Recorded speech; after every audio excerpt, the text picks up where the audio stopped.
It's a teen talk skating podcast where I embarrass myself.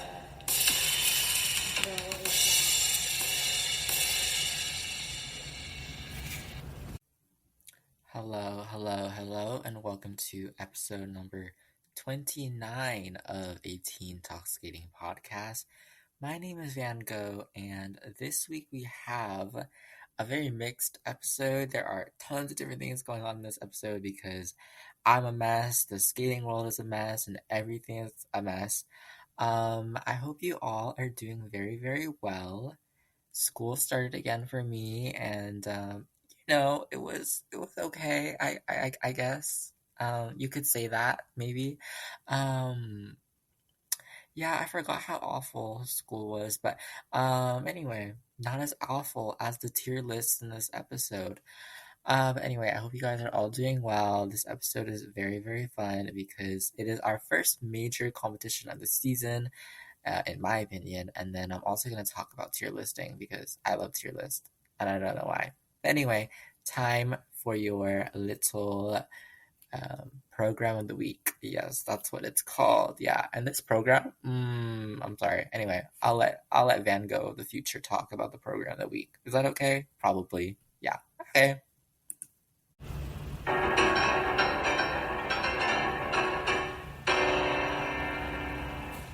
Program of the week. Okay, so for our program of the week, I would say this program is honestly kind of the definition of art for me in skating. I don't think you can get much better than this in terms of art. Like, this is fine art right here. This is nice, fine art from the Renaissance, or, it's romanticism or impressionism. It just feels like art or a painting on ice, I guess you could say. And that performance is Carolina Costner of Italy. We all know I love her so much. And her free skate at the 2017 Grand Prix final. Now, of course, Carolina Costner has an amazing story behind her, coming into her last Olympics at the age of 31 and still doing absolutely amazing. And it just shows you how longevity is really possible. But specifically this program, her free skate this season was set to Prélude à l'après-midi d'enfant by Claude Debussy. And I think that this music is hard to skate to. I definitely see that because there is a certain not actiony part of it. I feel like a lot of skaters, and this is not wrong or anything, it isn't bad to skate to more epic sounding music. Of course, it adds excitement to the program. But I really do think that this is hard music to skate to because it doesn't have those really exciting high points in the program. It is more of a very chill program, I would say. Or a chill piece of music. And so Carolina Costner, what she does so well is use her body, I guess, use her ability to move around so effectively and efficiently. It's just the way that she moves across the ice, how it's very subtle. It isn't very in your face type of skating. It's subtle, it's light, it's elegant. The jumps, they aren't, the most technically difficult. She's not pulling out triples in this program, but she is doing jumps quite very well. So even on the double jumps that she does in her combinations, they look like they get so much air and so much flow. And of course, where she really does shine in this program, to me at least, is the choreo sequence with a little bit of a spiral moment going on. Step sequence as well. I feel like Carolina Costner, maybe the technical wasn't always there for her, but artistically, especially in this program, so beautiful. I love the purple outfit too. And yes, I think it does show how much of a master she is at controlling the ice almost, if that makes sense. And I really do believe that this program is fine art on ice defined. It is the epitome of hang this in a museum. British Museum has to have a video of this up on their wall or something. I don't know. But yes, Carolina Costner, who, had so many struggles through her career, put together a very artistic performance. I believe the choreographer is Lori Nickel on this performance. Um, and, I feel like their programs together always did so, so good. And, like, you can't go wrong. To me, you couldn't go wrong. Yes, it is by Lori Nickel. Okay. But yeah, before I ramble on too much, please go check out Carolina Costner and her free skate at the 2017 Grand Prix final. And yes, that is your program of the week. That was your program of the week.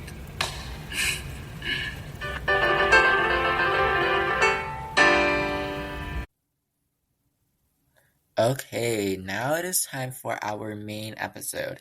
And I wanted to start off with talking about the first little big competition of, I know that doesn't make sense. First little big, okay, Van Gogh.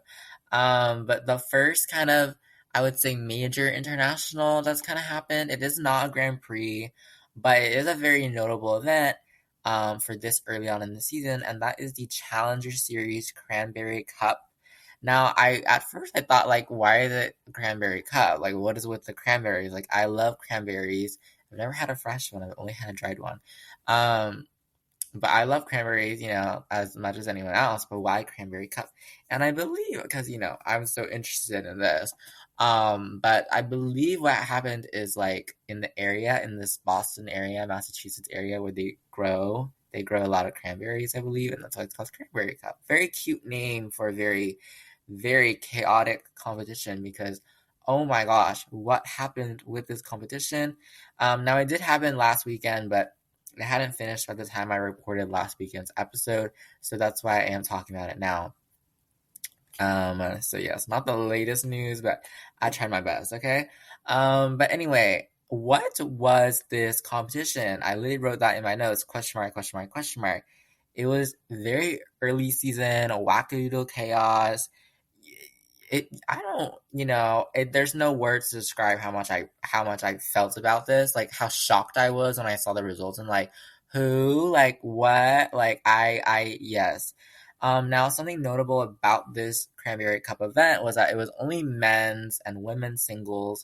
But just because it was only men's and women's does not mean it was not wild because oh my gosh, it was super, super duper, very much wild. I have not like, I don't remember a season that started off with this much of a bang, and of course it makes me so excited for this season, but also scared because, like, I don't know, these results were shocking. Let me tell you this, like, shocking to me, and I was like, what happened, But anyway, so yes, as I mentioned, it was only men's and women's singles, so that's all I'm going to discuss. That was probably all I was going to discuss anyway, even if it did have the other disciplines.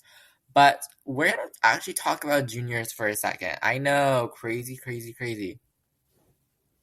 Now, in terms of juniors, there's a lot of notable US skaters here, Canadian skaters here, and other skaters from around the world as well. Junior men, I feel like junior men is such a crazy event.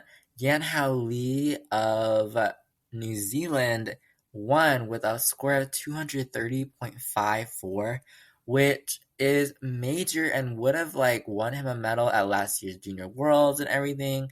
I know like the whole figure skating community loves Yan Hao Lee, and I so much agree with him, with them. Oops, sorry. The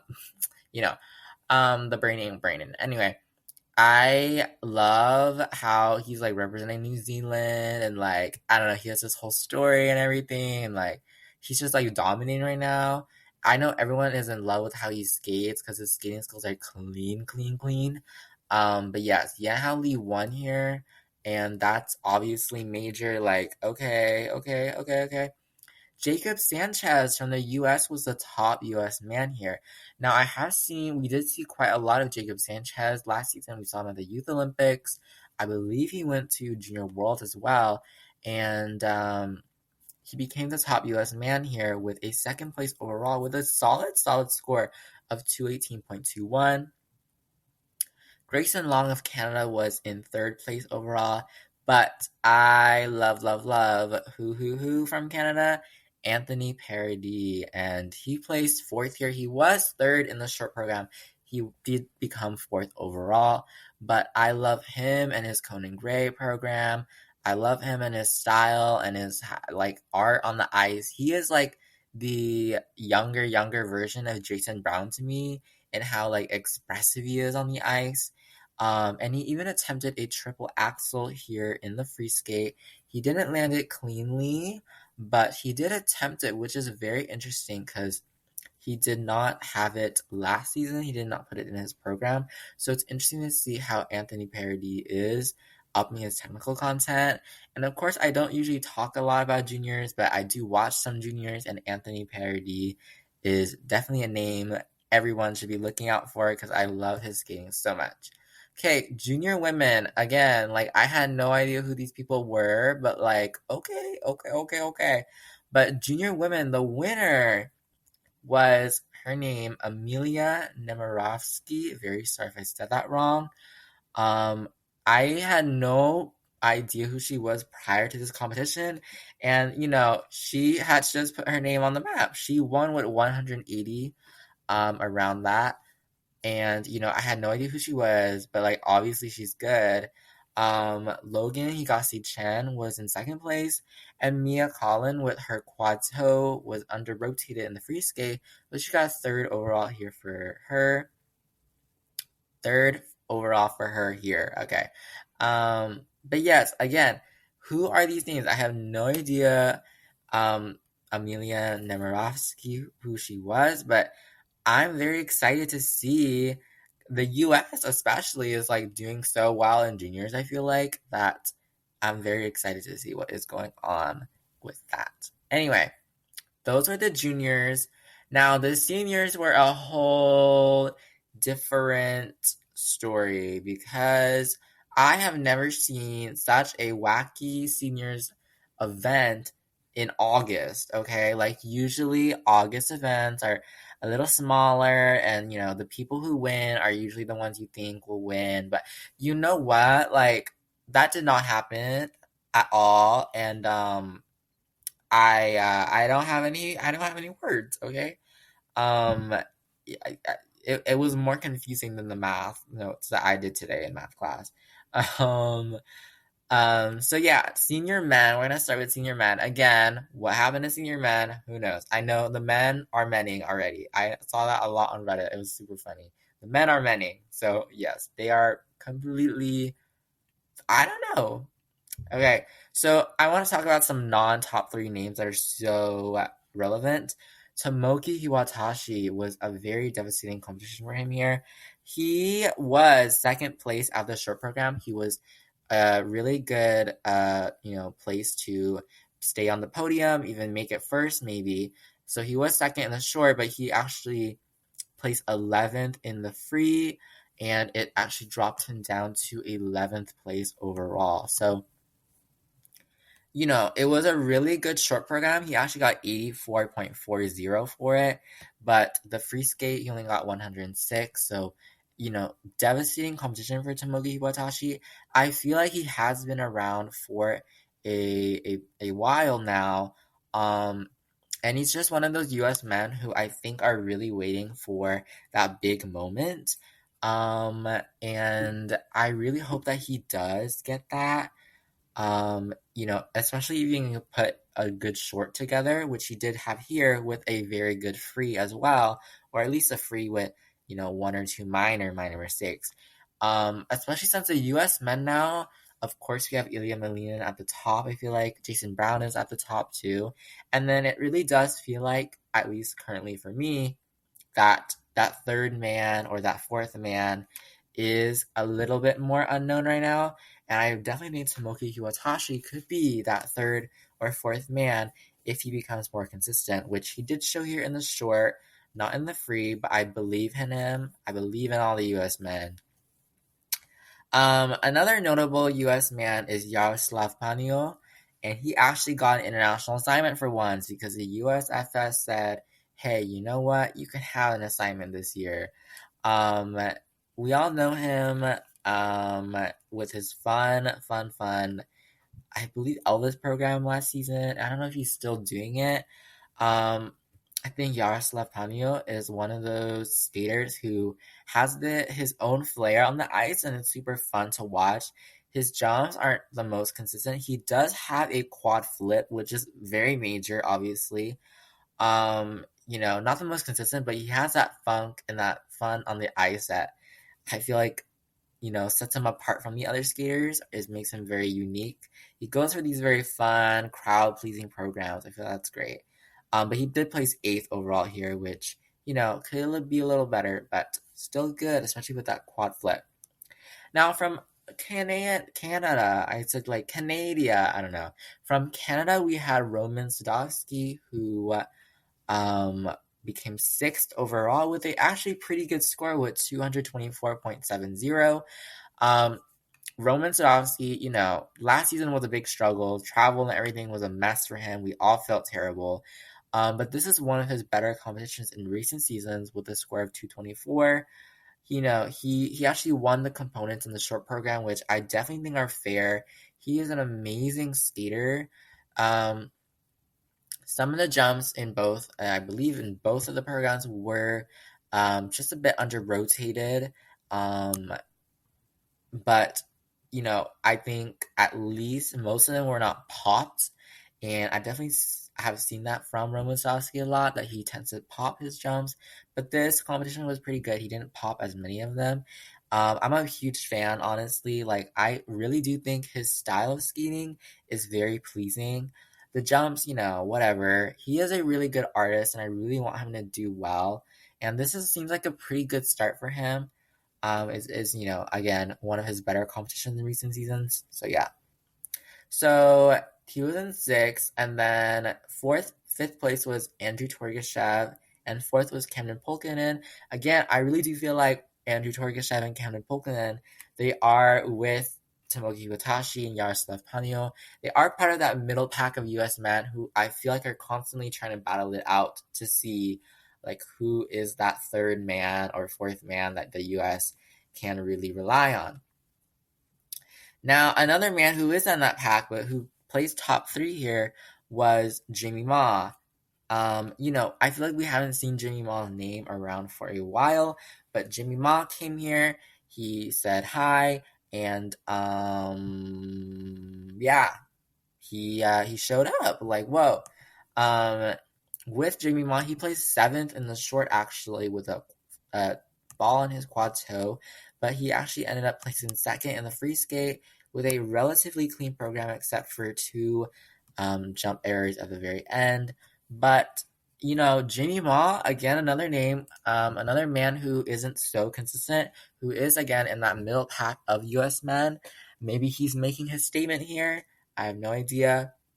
2nd place, we had someone from France, Luc Economidis.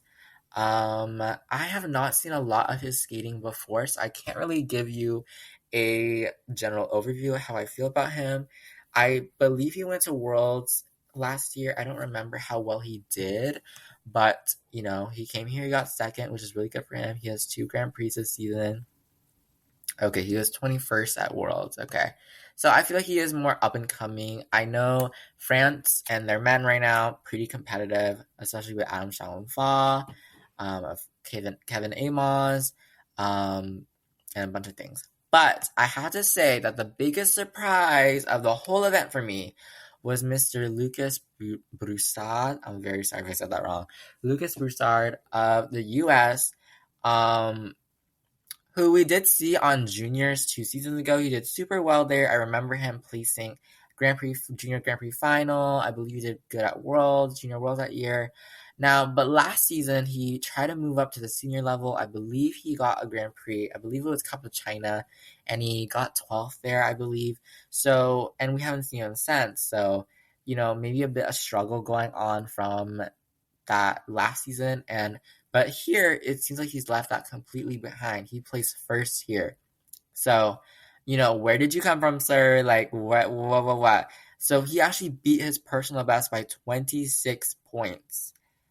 That is actually insane. Like, beating your PV by, like, 3 points is a lot, but, like, 26 here, I was able to watch his short program. Beautiful quad toe. I have one of my top 5 quad toes I've ever seen in my life. Some minor errors in the free. He did fall on a double axel, but he plays 160 in the free, and that is super competitive. If he overall he got 246, that is super competitive, especially in the US right now, where I do feel like most of the men are getting 220s and 230s. If you can go to US Nationals with a 246, that is a major, major score. And of course, I even hope that he could do even better with national scoring and such. And so again, Lucas Broussard really making a name for himself here as someone who's come back maybe from some struggles last season, but he's come back and he's ready to fight for a little world spot maybe. Okay, the senior women,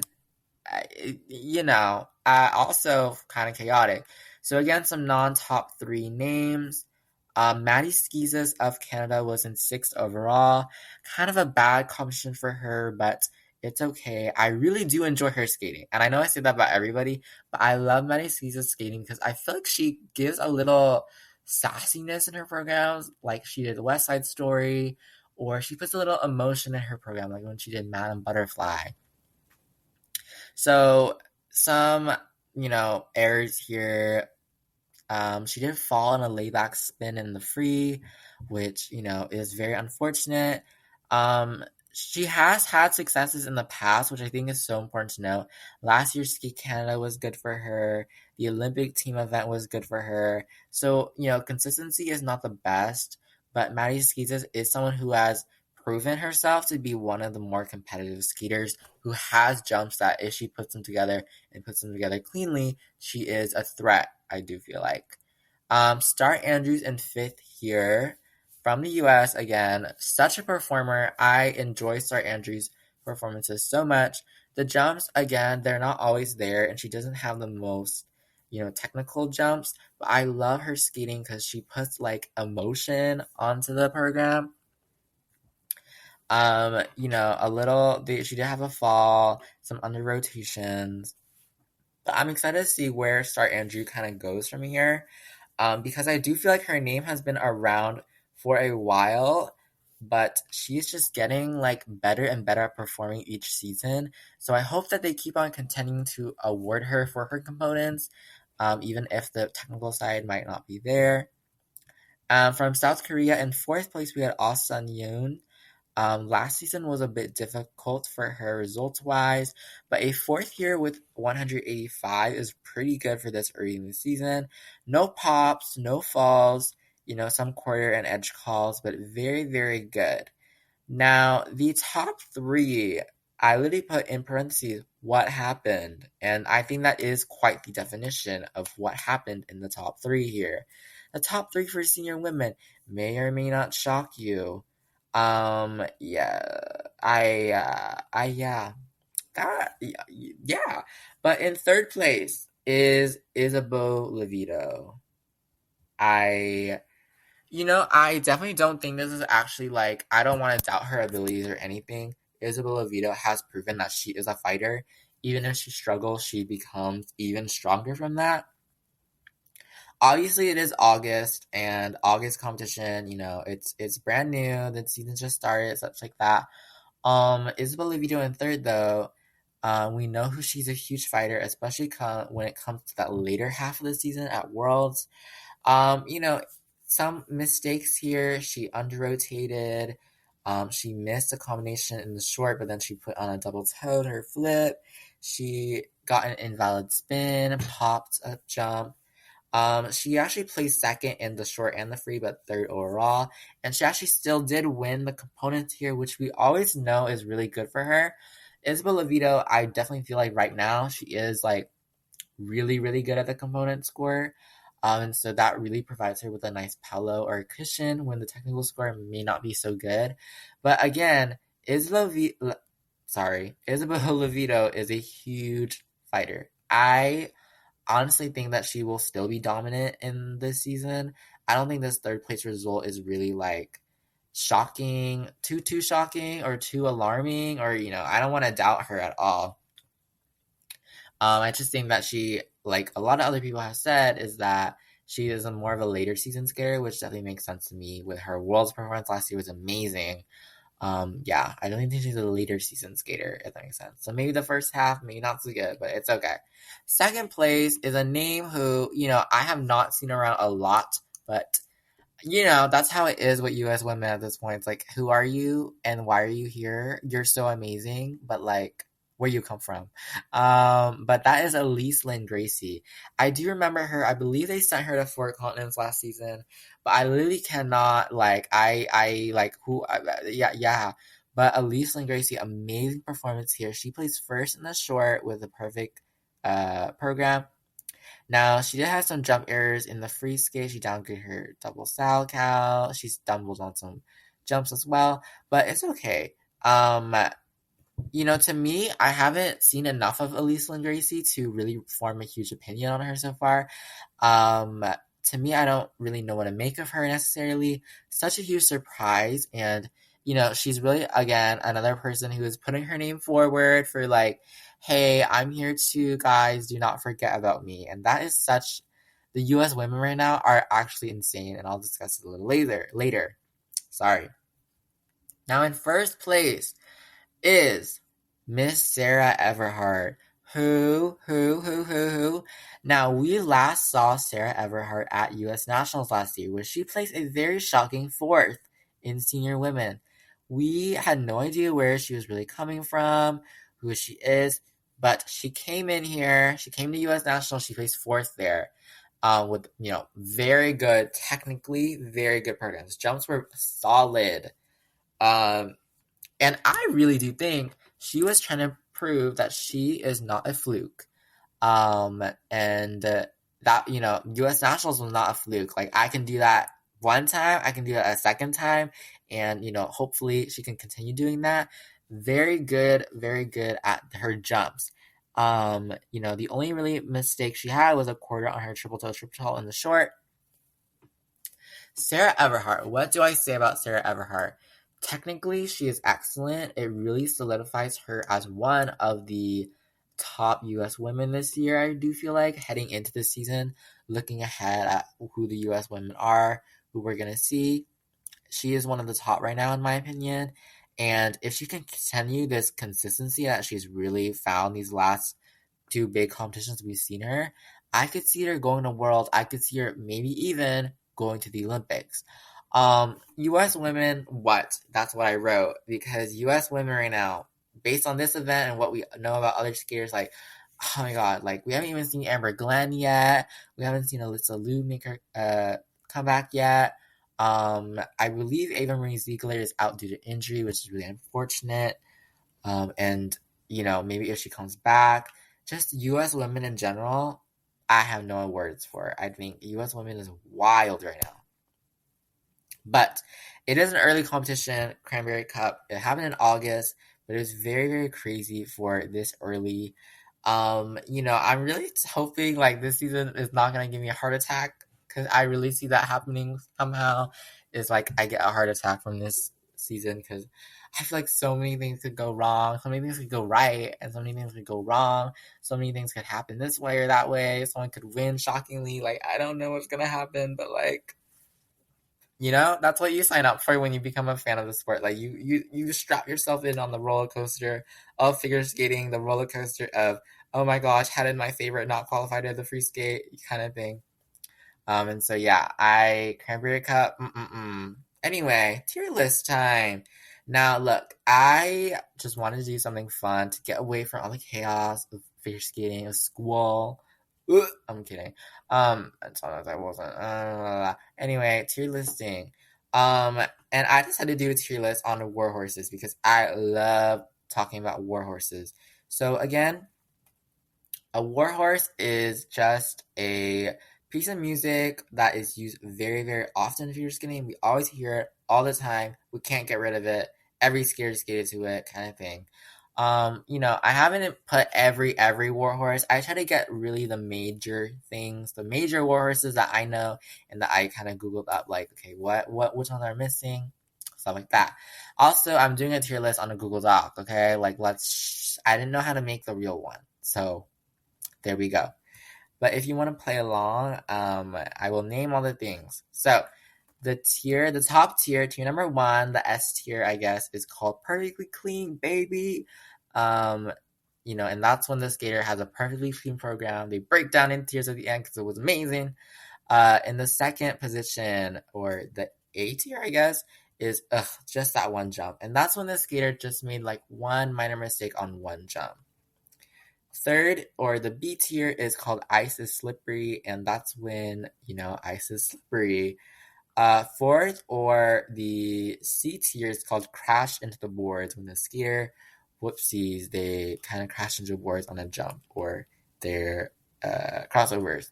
Fifth, if you know, you know, in the D tier is Stationary Lift Bass. Yeah, if you know, you know, you know? And the last tier, the sixth tier, which I guess is the F tier, is forgot to show up. Like this skater or this warhorse forgot to show up to the competition. Okay, and so to name our warhorses, we have Bolero, Swan Lake, Black Swan, White Crow, Carmen, Pirates of the Caribbean, James Bond / Skyfall, because Skyfall, Adele, I feel like that is always used in James Bond. Charlie Chaplin, The Swan, East of Eden, Les Mis, The Firebird, Romeo and Juliet, and I mean all versions of Romeo and Juliet, Danse Macabre, Experience, Clair de Lune, Moonlight Sonata, Moulin Rouge, Schindler's List, Phantom of the Opera, Turandot, Rain in Your Black Eyes, Samson and Delilah, La La Land, Four Seasons, Caruso, Je suis malade, Miss Saigon, Scheherazade, Lion King, Rock Piano Concerto No. 2, and To Build a Home. So yes, those are the contenders for the 2024 18 Talk Skating tier list. I don't know, you know? So first up, we have Bolero, and I know I want to start off a little strong. I love Bolero. I have to say that I love Bolero. I think Bolero, skating to Bolero and skating to Bolero well, requires a lot of skill and finesse because it's literally the same sound repeating over and over and over again. So like you have to be able to really adapt to that music. I also want to talk about some programs I love that have Bolero. Carolina Costner's Bolero is my favorite. Tour of Lundin had Bolero, obviously. We had Shoma Uno's Bolero, that was really good. And so Bolero to me goes in the S tier. Perfectly clean, baby. I think Bolero belongs in the S tier. And I'm sorry if you disagree. But then we have Swan Lake. I think Swan Lake is kind of like, oh, you again? Like, okay, like we've been through this before. I'm not going to say it's terrible, but I really feel like we always hear the same cuts of Swan Lake. It's always the same usage of music. It's always the same melody. It's like, oh my gosh, like this is the overture, this is the opening, this is the scene, and so I feel like Swan Lake is a bit of a basic one, but that's okay. So Swan Lake, you go into the D tier, Stationary Lift Bass. Okay, so then we have a friend of Swan Lake, and that is Black Swan. Now, to me, Black Swan is essentially the same thing. I know there's a difference in the soundtrack and everything. We have Nina's Dream or something, I believe it's called. Is the name of like the specific piece I always hear. Black Swan, I feel like it's only slightly better than Swan Lake. So I want to put it also in the same tier, but just in front. So like we got Black Swan and then Swan Lake. Too many swans. But of course we have another bird, and that is the White Crow. I love the soundtrack of the White Crow. I think it sounds so interesting. It's so complex. There's that one like violin sequence that like I cannot get out of my head. Isabel Levito had an amazing program to it last season with that cool knee slide that she did. Roman Sadowski also did a program to it last season. His short program to Nureyev, or the White Crow. Who else has done a White Crow program? But yeah, I really think that The White Crow is one of those very, very good. Very good. In my opinion, soundtrack, like best movie soundtrack for sure. Maybe a little controversial, but I don't care. Okay. So let me think. White Crow, is that better than Bolero? I think so. So yeah, it's going in tier one. Perfectly clean, baby. I know, I should stop saying that. Okay, and of course we have the Queen of Warhorses next, and that is Carmen. Look, I have heard Carmen as much as any other figure skating fan. I've heard Carmen 1,000 times. I'm not kidding. Like I feel like I've probably heard Carmen, especially Habanera, 1,000 times in my life from figure skating. Like not even outside. The amount of times Carmen has appeared in my head, has haunted my dreams, especially that one time in the 2018 Winter Olympics women's event where like Carmen was just the jam, you know? Carmen was the thing to skate to. And so I don't blame Carmen for being popular. I definitely think it is popular for good reason. Like it is quite I like the story a lot. I think it has a lot of emotion that plays into it. I think that's why people pick it. Of course, if you listen to my episode on Carmen and my analysis of it and its role in skating, which is super, I don't know, why did I do that? My shameless self plug, everybody. But Carmen. I think Carmen belongs in tier three, so like the B tier. Ice is slippery. I think Carmen goes there. Don't at me, okay? You know, Katarina Witt's Carmen is obviously the excellent one. Okay, Pirates of the Caribbean. I have to say, I'm not the biggest fan of Pirates of the Caribbean. Like, I cannot really remember one Pirates of the Caribbean program that I like. I think Ekaterina Kodakova had an exhibition to it that was kind of good. But, like, you know, Pirates of the Caribbean, like, I don't really remember that soundtrack. I just know it's, like, pirates and, like, you know, shout out to Ekaterina Kodakova in that program, though. That one's really cool. But I honestly will put, and I hate to say it, in the F tier for Pirates of the Caribbean. Forgot to show up because I think Pirates of the Caribbean forgot to show up. Okay, next we have kind of combined one, James Bond and Skyfall, because I definitely feel like most James Bond programs have Skyfall in it, or No Time to Die also is a very popular music selection. James Bond and Skyfall, let me think. Yuna Kim obviously is the one that comes to mind, her short program at the 2010 Winter Olympics. Wakaba Higuchi, sorry, oh my gosh, at the 2018 Worlds, Junwan Cha last year at 2023 Worlds. I feel like obviously James Bond already has that like mystery kind of component built into it, so it is a really interesting type of concept to go to. Skyfall is an amazing song. Adele, amazing. So I'm honestly gonna put this. James Bond and Skyfall can go in the B tier. The B tier. I feel that's fair. Not my favorite, but good enough. Okay, then we have Charlie Chaplin. You know, Charlie Chaplin and like the theme in general, I really do not remember a lot of them. I do know Ekaterina Kurokova had that one Charlie Chaplin program that made me cry at the 2022 Winter Olympics. Like, genuinely, I was crying on the inside because it was so beautiful. And when she did it all clean and then she tried to pinch herself at the end because she thought it was a dream, I was like, oh my god. Like, who else is crying? So for that good memory, I'm gonna put Charlie Chaplin. Not my favorite. I'm gonna put it in the fourth tier, the D tier. Wait, S A B C, the C tier. Oops. Because of that. So yes. Oh, I forgot one of the birds. The Swan by Camille Saint-Saëns. Huh. Isabella Vito again comes to mind. Hong Yi-chen had a Swan program as well. Let me think. Who else skated to the Swan? I think the Swan is a very delicate piece of music. I think you can tell that immediately. You cannot skate to this one and like be angry or something. You have to look graceful. And I really like grace in figure skating. So I honestly will put the Swan in the second tier. Ugh, just that one jump. So close, yet so far. I think it deserves to be in the second tier. Okay, East of Eden. East of Eden is my kind of ride or die, not gonna lie. Oh, that rhymes. I'm a poet and I know it. Wait, I didn't even know it. Wait, whatever. East of Eden is a wonderful soundtrack. Please, please, I need more East of Eden programs. I know Gracie Gold has an East of Eden program. Beautiful, beautiful. East of Eden, more people skate to it, please. I love the soundtrack of East of Eden. It is going all the way up to the first tier, perfectly clean.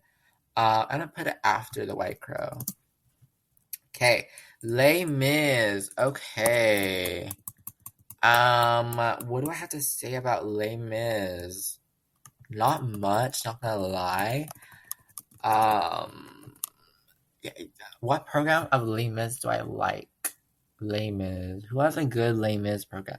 See, I feel like if one doesn't like immediately come to mind, I was like, oh my gosh, that Les Mis program was so good. I feel like it isn't the best. Yuna Kim did Les Mis. I do remember that. Uh, I can't really remember anyone else except Luna. Gosh, not Luna Hendricks. Yuna Kim. So yeah, I wouldn't say Les Mis is my favorite. I'm gonna put it next to Swan Lake in the 5th tier. Stationary lift bass. Now, I do enjoy Notre Dame de Paris. I love this soundtrack a lot, especially the song Le Temps des Cathédrales. I love that song. I just like the vibes of Notre Dame de Paris. Notre Dame de Paris. I don't know. I never know how to, like, if I should say it more in French or in English, because I don't know. I try to speak both, and yes. But I enjoy Notre Dame de Paris a lot. Le Temps de Cathédrale. That song is like stuck in my head all the time. Who was that skater who had a good program to it? Was it Shun Sato of Japan? Or was it Kamiura? It was one of the Japanese men. I can't remember. But I'm actually going to put Notre Dame de Paris in the 4th tier. Crashing the words. Okay, the Firebird. Okay, the Firebird. Another bird theme. We've had Black Swan and Swan Lake and White Crow and the Swan. We just have a lot of birds. Okay, the Firebird. I really liked Alexandra Fagan's program to it of Bulgaria. Gracie Gould's Firebird was cool. Who else did Firebird? Oh my gosh.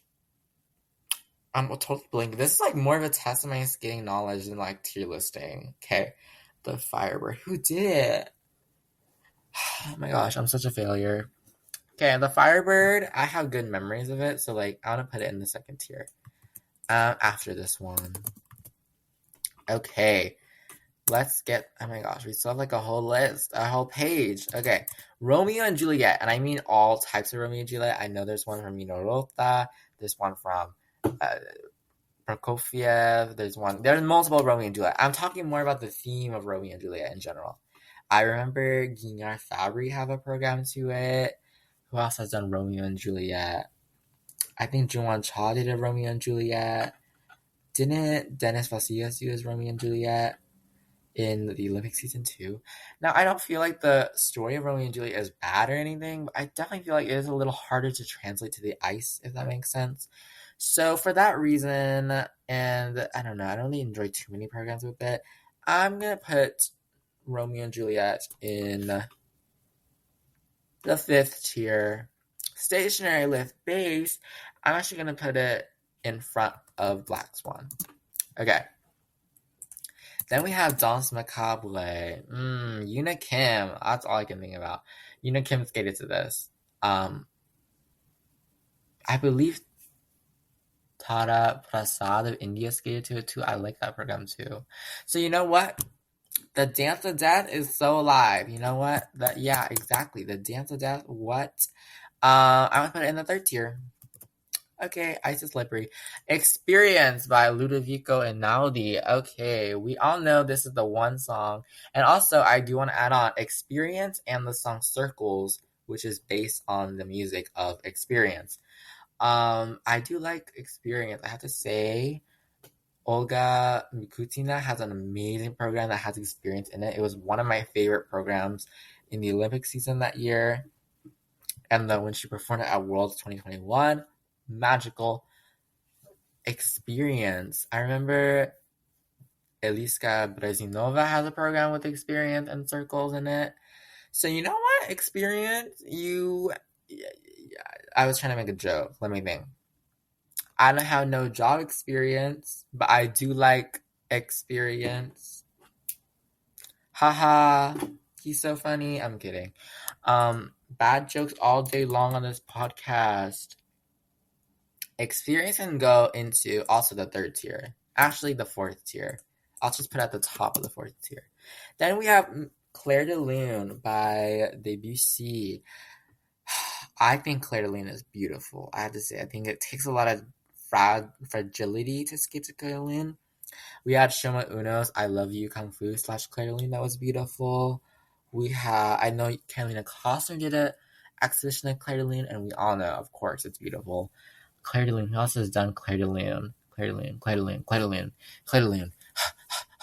I have no idea, but I think Clair de Lune as a piece to skate to is beautiful, and it's gentle, and it almost feels like the skaters that skate to Clair de Lune, they don't break the fourth wall almost. They're in their vibe, in their zone, and I think that is so beautiful. So yes, Clair de Lune can go into the second tier. Okay, Moonlight Sonata. Let's do a speed run. Moonlight Sonata, have to say, not my favorite compared to Clair de Lune. Moonlight Sonata, honestly, I hate to say it, but forgot to show up. Moulin Rouge. Of course, you can't say Moulin Rouge without thinking of Tessa Scott. No, Tessa Virtue and Scott Moyer and their Moulin Rouge free dance. Especially the song El Tango de Roxanne, right? I believe it's called, but beautiful, beautiful. Virtue Moyer, that's all I can think about with Moulin Rouge. I feel like everyone has to do Moulin Rouge. It's like the new Carmen, and so I do feel like Moulin Rouge is third place for me. Like in the same tier as Carmen, maybe ahead, maybe behind James Bond. Okay, then we have Schindler's List. Okay, Schindler's List is a haunting soundtrack. It is a beautiful soundtrack, and I cannot like. I feel like every program with Schindler's List in it is so beautiful. Jason Brown is definitely the one that comes to mind for me. I don't think you can get better than that. Like, it's one of those programs like, no, nothing can top that. Jason Brown's Schindler's List is the piece of, like, oh my gosh, that is so beautiful. And obviously the story behind it, the meaning behind it, like, it's so beautiful. So yeah, Schindler's List gets a first place, or not a first place, but tier 1. I'm honestly gonna put it in front of White Crow. I feel like White Crow's gonna win. Oops, not sorry. Phantom of the Opera. Who skated to Phantom of the Opera? Not gonna lie. Think of me. I'm trying to think, but I don't know any skaters. Phantom of the Opera, genuinely, there's people who have skated to it. I know that. Oh no, right. Meryl and Charlie did it. Meryl Davis and Charlie White did it. Yeah, right? In the Olympic year 2010. That was pretty good. Maybe Phantom of the Opera can go 5th tier. Stationary lift bass. I will put it here. And I will review all over this later. Turandot. No. I'm very sorry. I have to do it. 5th tier at the bottom, I guess. I don't want to be mean. Like, Turandot's good. Rain in Your Black Eyes. I love Amber Glenn's program to Rain in Your Black Eyes. I love Sweet and Han's program to Rain in Your Black Eyes.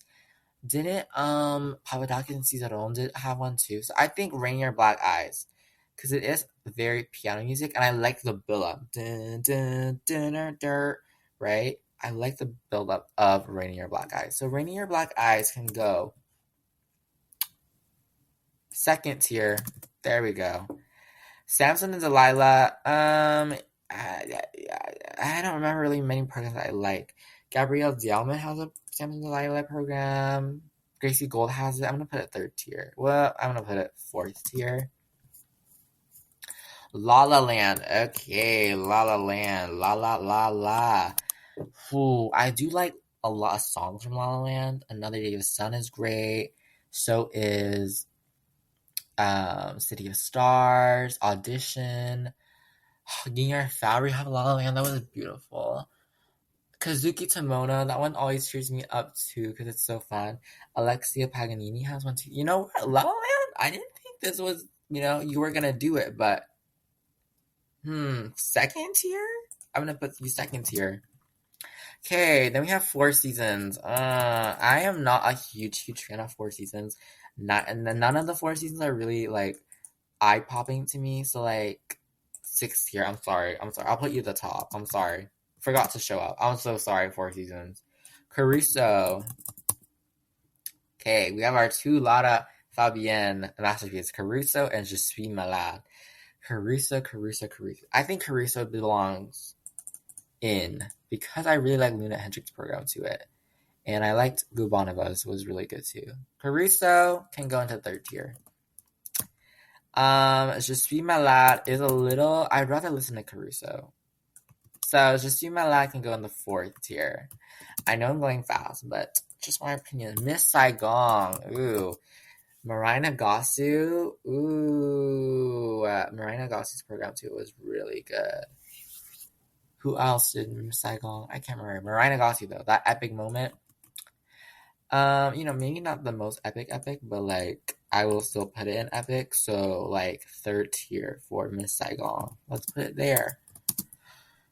Scheherazade. I love Scheherazade actually. I loved Meryl Davis and Charlie White's interpretation of it. Alexia Paganini's program too, it was really good.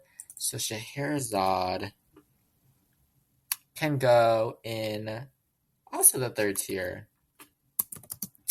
So Lion King, not my favorite, not gonna lie. I think Lion King, Dennis Vasilis had a really good Lion King though.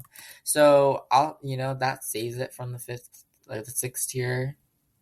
I will put it here. Wait, I'll put it here. So then we have Rack Piano Concerto 2. Ooh, Rack 2. Mawasada, right? Mawasada's good at that one. I can't remember because there's like two Rackman offs. Was that a prelude thing? I can't remember. So fourth tier? Sure. Sounds good to me. To Build a Home is our last one. I love Patrick Watson. Not gonna lie, I really do enjoy his music. To Build a Home. Who has skated to it? I remember that British pair team, Zoe Jones and Christopher Boyadji did it. Gosh. To Build a Home. Didn't Papadakis Don't Do It with Rain in Your Black Eyes like together? Okay, you know what? There we go.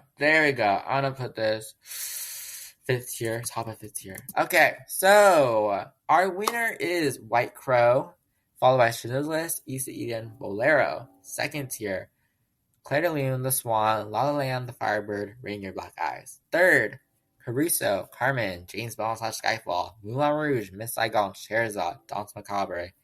Fourth tier, Je suis malade, Experience, Charlie Chaplin, Notre Dame de Paris, Samson Delilah, Rack Piano Concerto 2. Fifth tier is To Build a Home, Romeo and Juliet, Phantom of the Opera, Black Swan, Swan Lake, Lion King, Les Mis, and Turandot. Sixth tier, our F tier, is Four Seasons, Pirates of the Caribbean, and the loser of it all, Moonlight Sonata. I'm very sorry if your favorite Warhorse is Moonlight Sonata, but personally, not my cup of tea. So, that is the end of this episode. I know it's been a while. First, we talked about Cranberries and how, like, school, and then we talked about how, like, Cranberry Cup was crazy, and then we're doing tier listing. Like, Go, what happened in this podcast? But I promise you, I'm not insane yet. I hope. I don't know. But yeah, thank you so much for listening to this episode of a Teen Talk Skating podcast. My name is Van Gogh. I hope you enjoyed episode 29, Cranberries, Warhorses, and Awful Tier List. And I will see you next time or next week for a very fun episode, which I have not decided yet, but maybe I will. Yes. Bye. Oh, wait. I should say the weird way, right? Bye-bye. What am I saying? Okay. Bye-bye. Okay, sorry, everybody. Bye-bye.